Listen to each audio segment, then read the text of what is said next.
Vidéo où je vais vous expliquer comment utiliser le sociogramme construit par Pierre Gigaud. Alors en premier, il faut se rendre sur le site de Stéphane Côté. Et je suis l'enseignant et non le chanteur. Il faut savoir que j'ai écrit un article sur le post-it qui supporte l'autonomie. Et M. Gigaud a passé sur mon site et a lu le tout et a décidé de refaire tout l'exercice ici qui demande environ 2 heures de travail quand on le fait manuellement pour créer le sociogramme. Le sociogramme nous permet de savoir qui sont les élèves les plus populaires et ceux moins populaires, mais surtout nous permet de savoir avec qui placer les équipes afin de respecter leurs opinions. Donc, ce qui vous serait important de faire auprès de vos élèves, ce serait de faire le petit papier qui se trouve ici. Donc, l'élève marque son nom ou son prénom en haut du petit papier. Ensuite, il indique la première personne avec laquelle il serait prêt à travailler, la deuxième, et en dessous d'une ligne ou en bas du papier, une personne avec qui il préférait ne pas être jumelé afin qu'il puisse être travaillant en classe. C'est bien important que la consigne de l'enseignant doit être avec qui tu veux te placer afin d'être le plus efficace lorsque tu vas travailler et non place-toi avec tes amis, là, sinon ça va vous occasionner des problèmes. Donc, le sociogramme, vous trouverez l'outil ici dans la barre en haut. Et lorsque vous allez arriver, je vous invite à vous créer un code d'utilisateur qui va être personnel à vous. Puisque l'outil ne permet pas de vous renvoyer votre mot de passe si vous l'oubliez, je vous inviterai à fonctionner ainsi, c'est-à-dire d'utiliser votre prénom ainsi que le jour de votre fête et la date de naissance. Mais même moi, je ne suis pas capable d'aller dans le système pour retrouver votre mot de passe si vous le perdez. Donc, votre nom d'utilisateur et le mot de passe va être le même à ce moment-là. Une fois à l'intérieur, voici ce que vous retrouvez comme interface. C'est simple, c'est facile et c'est très accessible. Alors, ce qu'il vous faut, c'est ajouter une classe en premier. Vous la nommez par votre groupe classe ou peu importe si vous êtes un enseignant de secondaire et ayez plusieurs groupes, vous pourriez les nommer. Sinon, disons que je suis le groupe 301.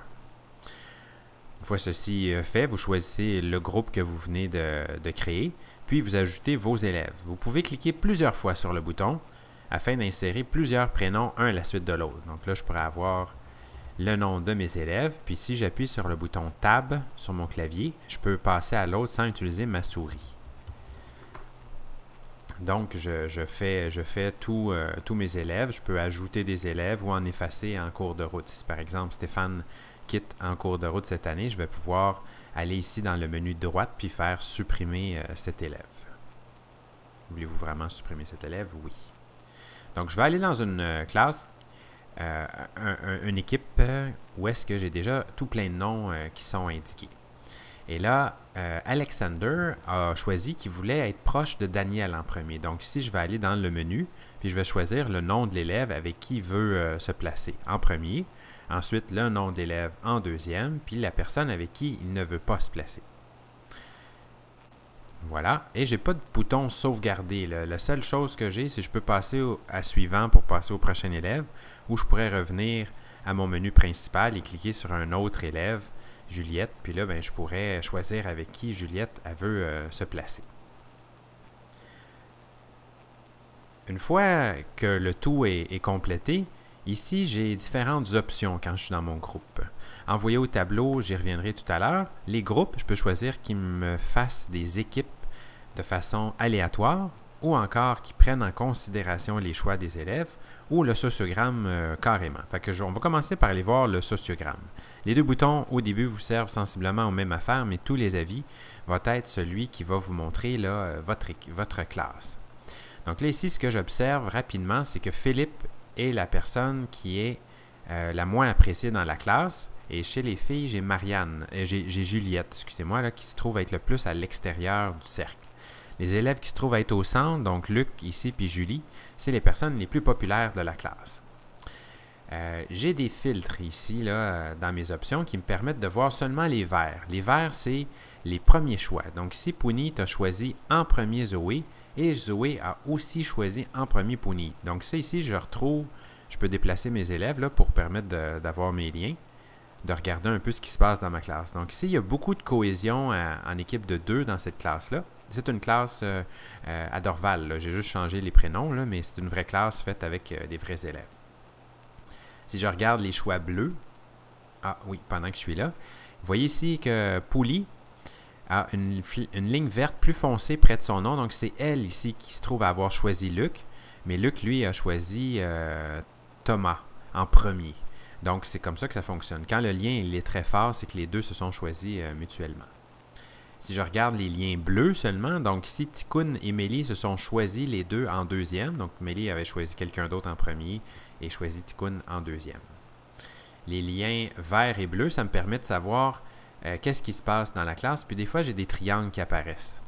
Comme ici, j'ai Zoé qui a choisi Punit, qui a choisi Simone. Mais si on regarde Tikkun, Mélie, puis Simone, là, on voit qu'il y a un triangle qui se forme entre ces trois élèves-là. Donc ça, c'est des élèves qui ont une forte cohésion. Si je mets les rouges, ça, c'est les choix négatifs. Donc ici, on voit que Mélie ne voulait pas se placer avec Thomas. C'est pour ça que la ligne, elle est rouge plus foncée près de Mélie. Si j'ai des lignes très fortes comme ça, il faut savoir que c'est deux élèves qui se détestent assez officiellement dans la classe. Il va falloir que je fasse attention pour, quand je vais former mes équipes, peut-être même de placer ces deux élèves-là un loin de l'autre.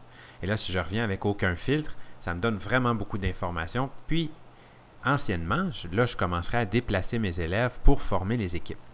Mais M. Gigaro a vraiment travaillé super fort et vous permet d'utiliser l'ordinateur à son plein potentiel. Donc là, ici, si je dis que je vais avoir 7 groupes dans la classe, et là, je lui dis « Utilise les préférences des élèves », donc je dois cocher cette case-là et je fais « Valider », bien là, il me donne le nom des élèves qui placent ensemble.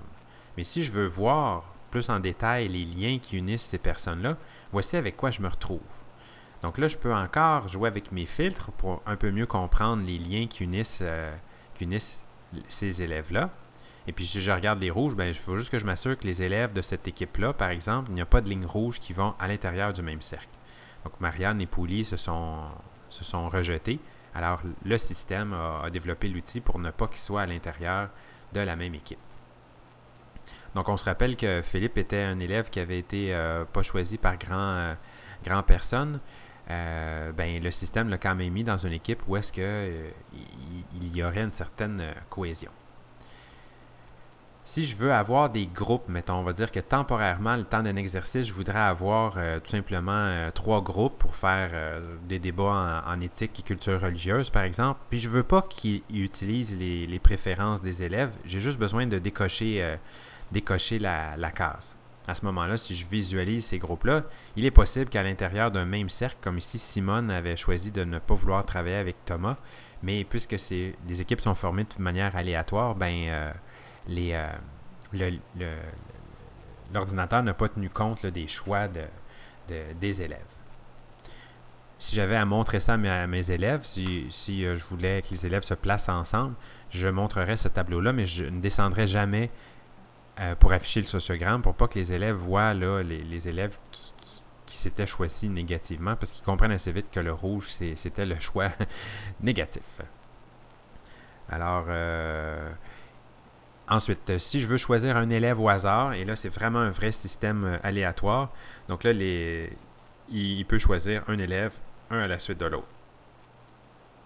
Et ce qu'il y a de bien, c'est qu'une fois qu'Ève a été choisie, quand je reclique dessus, elle ne revient pas dans la sélection tant que je ne fais pas remise à 0, j'imagine. Et puis là, à ce moment-là, les élèves redeviennent, puis là, je peux recommencer un autre choix d'élèves. L'autre élément qui est très intéressant, c'est que je peux faire des alertes. Vous avez peut-être remarqué que sous les prénoms, il y avait tout plein de petits icônes. Donc là, je pourrais avoir le petit crayon pour un devoir non fait, par exemple. Ça pourrait être une cote positive aussi. Cet élément-là ressemble un peu à l'outil de la classe Dojo.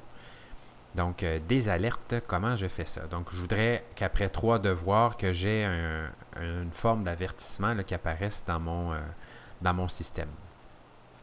Alors pour ça ici, j'ai été sur le petit engrenage. De toute façon, il y a seulement 3 pitons, fait qu'on ne peut pas vraiment se perdre. Donc je vais sur le petit engrenage et là, je vais faire créer une alerte.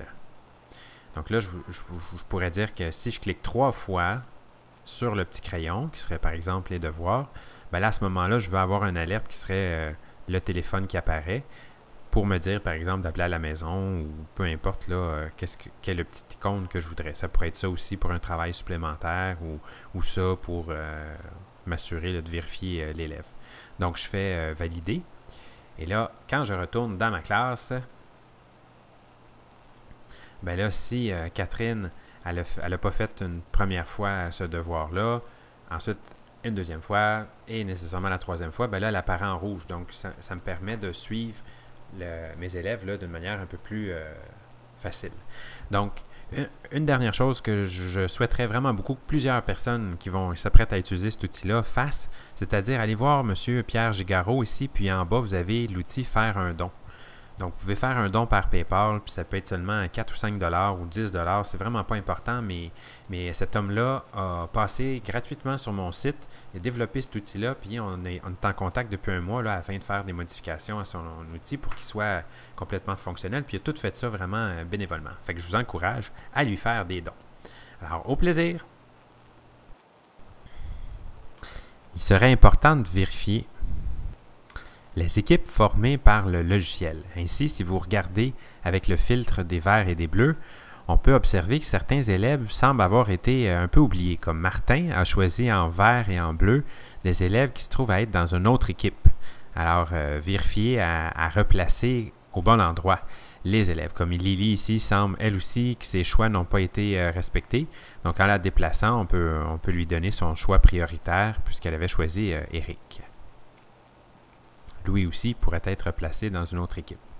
Ça vous fait des équipes avec des quantités d'élèves différents, puisque c'est très, très, très difficile de prendre en considération tous les choix là, des élèves. Avant de les placer, il serait bon de vérifier avec le rouge pour voir s'il n'y a pas des personnes à l'intérieur d'une même équipe qui se sont rejetées et que le logiciel les a placés ensemble. Comme par ici, Ticoun a choisi qu'il ne voulait pas être avec Martin et Martin ne voulait pas être avec Simone. Donc, il faudrait vraiment là, valider les choix faits par le logiciel. Voilà. Bonne chance dans vos groupes